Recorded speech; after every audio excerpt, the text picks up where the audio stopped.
നിങ്ങളുടെ favourite shows ഇനി ഒരിക്കലും മിസ്സാവില്ല. ഇപ്പോൾ C5 കാണും നിങ്ങളുടെ ഫേവറേറ്റ് ഷോസ് തികച്ചും സൗജന്യമായി. എന്റെ അച്ഛനമ്മയെ വിട്ട് ഒരിക്കലും ഒരിടത്തേക്കും പോകേണ്ടി വരല്ലേ. അവരെന്റെ പ്രാണന, എന്നെ കാത്തു രക്ഷിച്ചവരാ. നീ പിറന്ന നിമിഷം നിനക്ക് അച്ഛൻ കരുതി വെച്ചിരുന്ന ഈ ശ്രീകൃഷ്ണ ഭഗവാന്റെ ലോക്കറ്റ് ഞാൻ നിന്റെ കഴുത്തിൽ അണിയിച്ചു.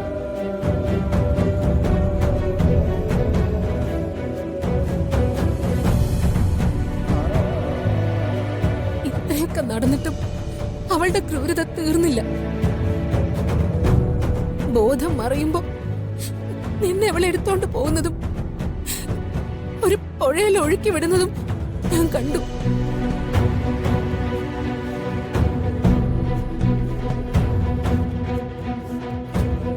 അമ്മയ്ക്കൊന്ന് അനങ്ങാൻ പറ്റുമായിരുന്നെങ്കിൽ, ഒന്ന് എഴുന്നേൽക്കാൻ പറ്റുമായിരുന്നെങ്കിൽ വിട്ടുകൊടുക്കില്ലായിരുന്നു ഞാൻ നിന്നെ.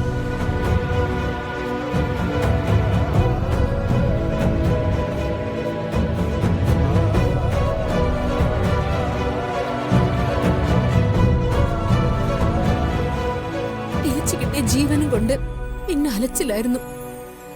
എല്ലാം ആ സ്ത്രീ തട്ടിയെടുത്തിട്ടും ഒന്നും ഞാൻ തിരിച്ചു ചോദിച്ചില്ല. എനിക്ക് നിന്നെ മതിയായിരുന്നു.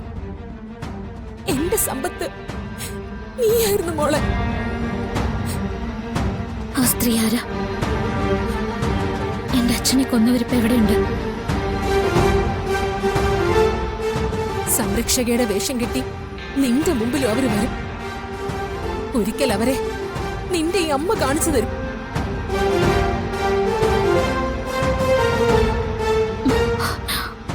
അമ്മയുടെ കാത്തിരിപ്പ് അവസാനിപ്പിച്ചിട്ട് നിനക്ക് അമ്മയോടൊപ്പം തന്നെ ജീവിച്ചൂടെ?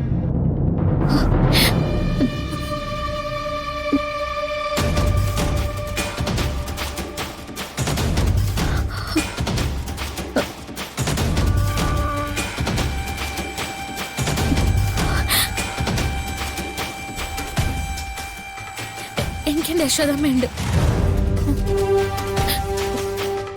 വേറൊന്നും എന്നെ നിർബന്ധിക്കരുത്. മോളെ,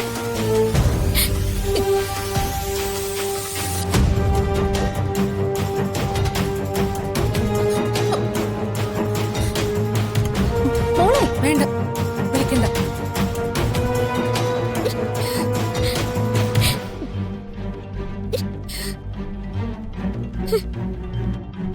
അവള് പോയോന്ന് നോക്ക്.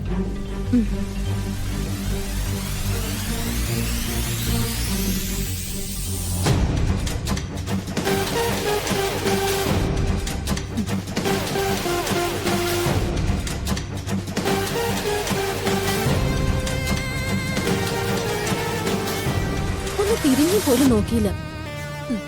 നോക്കില്ല. പക്ഷേ ഞാൻ പറഞ്ഞ കഥകളൊക്കെ അവളുടെ നെഞ്ചിനുള്ളിൽ തറച്ചു കേറിയിട്ടുണ്ട്.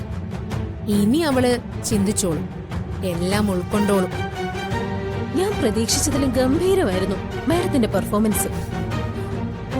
ഓ, തൊണ്ടയൊക്കെ വേദന എടുത്തു തുടങ്ങി. കണ്ണിനും വല്ലാത്തൊരു വേദന. എങ്ങനെയാണാവോ ഈ പെണ്ണുങ്ങളൊക്കെ അന്തം വിട്ടിങ്ങനെ കരയുന്നത്? അല്പം ബുദ്ധിമുട്ടിയെങ്കിൽ എന്താ, കാര്യം സാധിച്ചില്ലേ? ഇനി അവൾ അമ്മേന്ന് വിളിക്കുന്ന ഒരു ദിവസം, അത് കഴിഞ്ഞ അവളെ കൊണ്ട് ചെയ്യിക്കാനുള്ളത് ഞാൻ ചെയ്യിക്കും സോണിയ.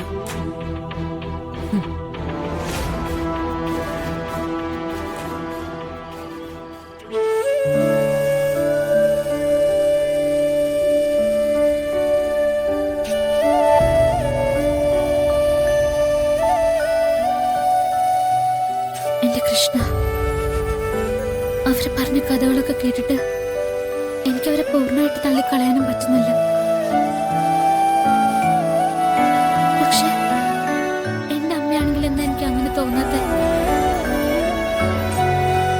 എന്നെ തൊട്ടിട്ടും തലോടിയിട്ടും എനിക്ക് ആ സ്നേഹം അനുഭവിക്കാൻ പറ്റാത്ത എന്താ? യശോദമ്മയെ പോലെയല്ല, ഫിദ മാഡത്തിനെ പോലെയല്ല, വേറെന്തോ പോലെ. എന്നെ ഉപേക്ഷിക്കല്ലേ കണ്ണ. എന്നെ നേർവഴിക്ക് തന്നെ നയിക്കണേ. എന്റെ അച്ഛനമ്മയെ വിട്ട് ഒരിക്കലും ഒരിടത്തേക്കും പോകേണ്ടി വരല്ലേ. അവരെന്റെ പ്രാണന, എന്നെ കാത്തു രക്ഷിച്ചവരാ. എനിക്കവരെ മാത്രം മതി.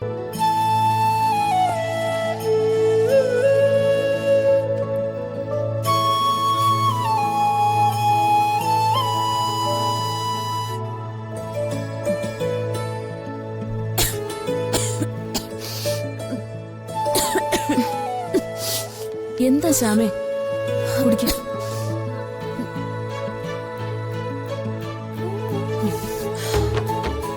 ഇതെന്താ ശ്യാമേ, ഒരു ശ്രദ്ധയില്ലാതായോ ഇപ്പോ? ആര് പറഞ്ഞു ശ്രദ്ധയില്ലാന്ന്? ശ്രദ്ധ കൂടിപ്പോയതുണ്ട്. പിന്നെ അതേ ഏട്ടത്തെ, എനിക്ക് ശ്രദ്ധയില്ലാത്തതുകൊണ്ടല്ല, എന്റെ മോൾക്ക് ശ്രദ്ധ കൂടിപ്പോയതുകൊണ്ടാ. ഏട്ടത്തി വേണമെങ്കിൽ വിളിച്ചു നോക്കിയേ, അപ്പൊ അവള് പറയും അവൾ അവളുടെ അമ്മയെക്കുറിച്ച് ചിന്തിച്ചുകൊണ്ടിരുന്നു. കേൾക്കാൻ നല്ല രസമുണ്ട്. ഒന്നുമില്ലെങ്കിലും പഴയതുപോലെ എല്ലാ കാര്യത്തിലും സങ്കടപ്പെടുന്നില്ലല്ലോ. മോളെ കുറിച്ച് നല്ലൊരു ഉത്തരം മനസ്സിൽ കൂട്ടിവെക്കുന്നുണ്ടല്ലോ. നല്ലതാ. ഏട്ടത്തി, ഞാനൊരു കാര്യം ചോദിക്കട്ടെ? എന്താ?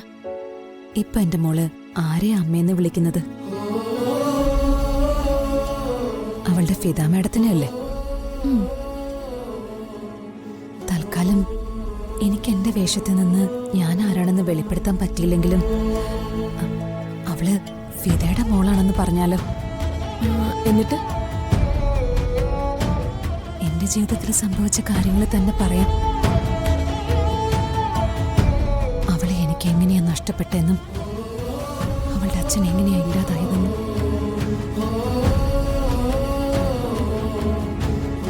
മാത്രമല്ല, അഖിൽ സാറിന്റെ ഫോട്ടോ അവള് കണ്ടിട്ടുണ്ടല്ലോ. ഇടയ്ക്ക് കാണുന്ന സ്വപ്നങ്ങളില് ഒരല്പം വട്ടുണ്ടോന്ന് എനിക്ക് തോന്നാറുണ്ട്. അല്ല, ഏറ്റവും സിമ്പിൾ ആയിട്ട് ഞാനൊരു ചോദ്യം ചോദിക്കട്ടെ? അവള് ഫിദയുടെ മകളാണെന്നൊരു കള്ളം പറയാം. ശ്യാമ അനുഭവിച്ച കാര്യങ്ങളൊക്കെ ഫിദ അനുഭവിച്ചതാണെന്ന് പറയാം. എന്നിട്ട് അത് രാധിക വിശ്വസിച്ചാലേ അവൾ ആദ്യം എന്തായിരിക്കും ഫിദയോട് ചോദിക്കാം? അത് ഏത് കുഞ്ഞായാലും അത് തന്നെയായിരിക്കും ചോദിക്കാം. എനിക്ക് എന്റെ അമ്മയുടെ മുഖം കാണണമെന്ന്. അപ്പൊ എന്ത് ചെയ്യും? അത് ശരിയാ. അതാ ഞാൻ പറഞ്ഞത്, ഈ പൊട്ടത്തരത്തിനൊക്കെ ഒരു പരിധിയുണ്ടെന്ന്. രാധിക മോളുടെ മുന്നില് ഇനി അവളുടെ അമ്മയാണെന്ന് ഒരൊറ്റൊരാൾക്കേ പറയാൻ പറ്റൂ. പ്രശസ്ത ഗായിക ശ്യാമയ്ക്ക്. അതെപ്പോഴാണ് സംഭവിക്കുക, അപ്പൊ സംഭവിച്ചാ മതി. ഡൗൺലോഡ് ചെയ്യൂ C5 ആപ്പ്. കാണൂ എല്ലാ എപ്പിസോഡുകളും സൗജന്യമായി.